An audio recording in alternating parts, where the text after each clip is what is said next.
I just took a 35-day trip all across Europe. I visited 9 countries, I stayed in 14 different cities, and I'm here to let you know how I did it, the pros and cons of the organization that I went through, and my overall unfiltered review of my experience overseas.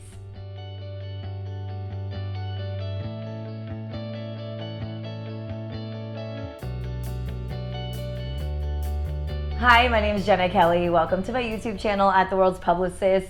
So let's get right down to it. I get this question a lot. How did you take 35 days off work? So I booked this trip when I was laid off. I got laid off last year. Of course, Murphy's Law, once I booked the trip, I got a job, but they were willing and able to work with me on a schedule for this. I went with EF Ultimate Break.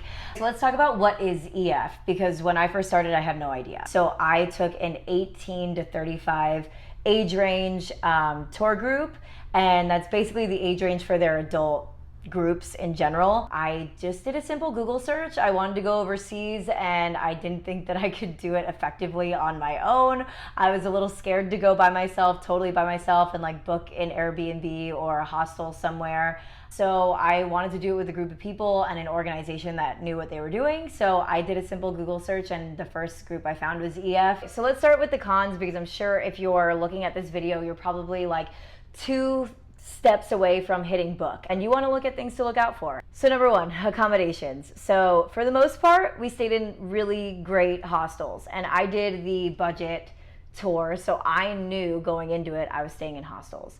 And I knew going into it I was going to have hostels with roommates. So if that's another thing that you're looking into and you don't like having a roommate, spend the extra money and do the premier trip where you stay in hotels. Going into the hostels, they were all right for the most part.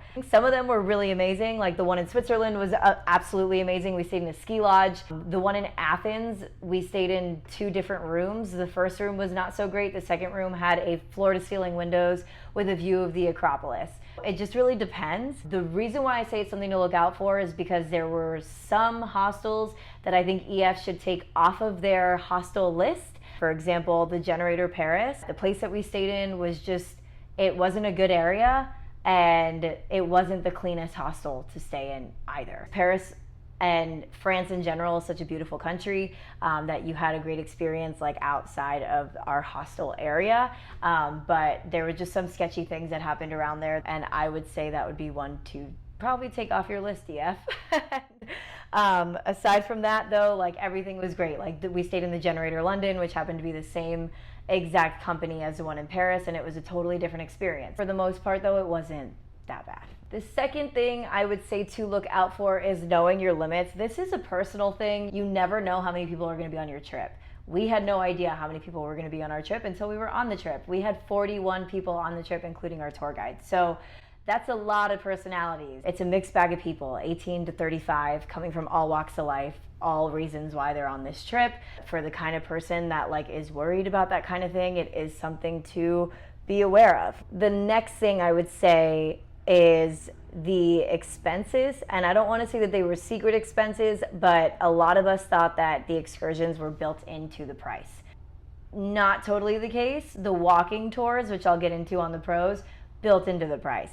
The excursions were not. Basically, you book the trip, you download EF's app, they have a tab for excursions, and you want to do like all of them, but all the excursions are extra, and nowhere really like said that until like we got on the app.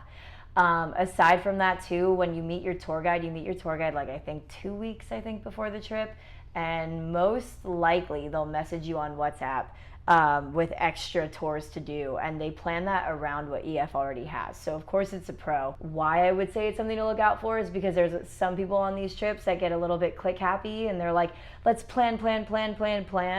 And a lot of people were canceling a lot of the things that they planned because they wanted to do what the tour guide recommended instead. So EF will give you like an itinerary. They basically like spell it out for you. But if you're not really paying attention to it and you're just kind of looking at the map that they show you of like all the places that you're gonna go to, it'll have in parentheses like how many days you're in each spot. Usually if something says like you're there for 1 day, it's just because you're passing through the country and it's just such a long travel trip that you need to be in that, like they stop. I do think though, EF, like you guys could have done some more flights. Like Barcelona to France probably could have been a flight, because that was like the longest bus ride we had. We ate at a lot of gas stations on those days. Like we stopped at a lot of gas stations, so you get to know what McDonald's is like in almost every country. So you really appreciated what luxury was like after those days. Now let's get into the pros. If you were looking at this video to make that final decision of should I do it, do not walk, run to your computer and book this trip. I'm the kind of person that I'm overseas. This is like a gift that most people don't even travel like to a different state. So I knew that like no matter what I did, I was grateful doing it. I was very happy to be there no matter what it was.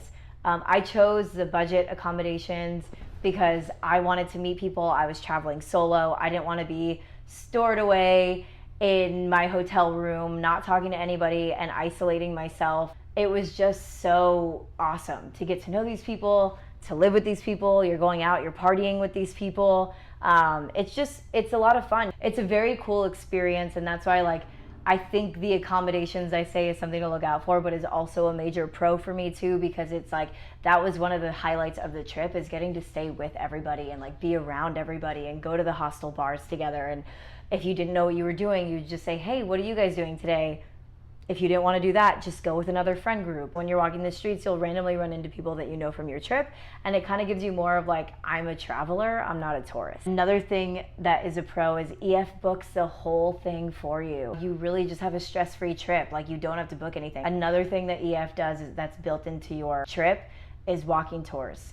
So you get to a country, immediately you go on a walking tour, no matter what country you're in, no matter what city you're in. You don't have to go, it's by choice, but I went on all of them because you got to see all the touristy things right off the bat. And then when you had all of your free time, you got to go to different restaurants, different marketplaces, the things that like you don't normally see like basically in your high school textbook. Another pro is all of the excursions. You know, the London Eye is something that like not everybody would do. Like if I actually went alone to London, I probably wouldn't have bought a Ferris wheel trip. But not only did we do the London Eye, but we also went on a cruise tour. And on this cruise tour, we had like tea time and crumpets, and that was something that I think like EF should probably have like added more descriptions to this, because I think more people would have done the excursions if they knew more about the descriptions. Some of the excursions were like things I would never have thought to do, like going to the Swiss Alps and snow tubing on the Swiss Alps, and doing a gondola ride in Venice, or doing a canal cruise in Amsterdam. Tour guides will give you, which is part of your, you know, what you paid for. They will give you a Metro pass that works for the bus and the Metro, and any public transportation that they have around there. And they all are so friendly. They're within the age group as well, so they almost become like not just your tour guide, but also your friend. And they're so knowledgeable, and they're there to help you, and they keep you safe, and they constantly check in on you, and they have a ongoing group chat. They tell you, you know, bars and clubs that they recommend, restaurants that they recommend, things to do on your free time that they recommend. I loved Europe so much. And just the time that I had there with all the people that I had there was just so incredible. You're seeing the world, and you're starting to realize that like the world is so much bigger than like your small little world that you've created for yourself back at home. And that was something that I was really like searching for on this trip. It's one of those things that you have to have the biggest open mind about. You really have to just go in there like accepting everything and anything. You have to be very go with the flow. It was just an experience that was like, I will hold forever. So that is how I took 35 days off to go to Europe and just experience a whole new way of living. If you'd like to see more content like this, again, like I said in the beginning, please subscribe to my channel, join my travel community. I will be posting so much more content like this, or even if you have any ideas that you have questions about, put it in the comment below. I can make a video on that as well. Thank you so much for watching, and I hope to see you soon.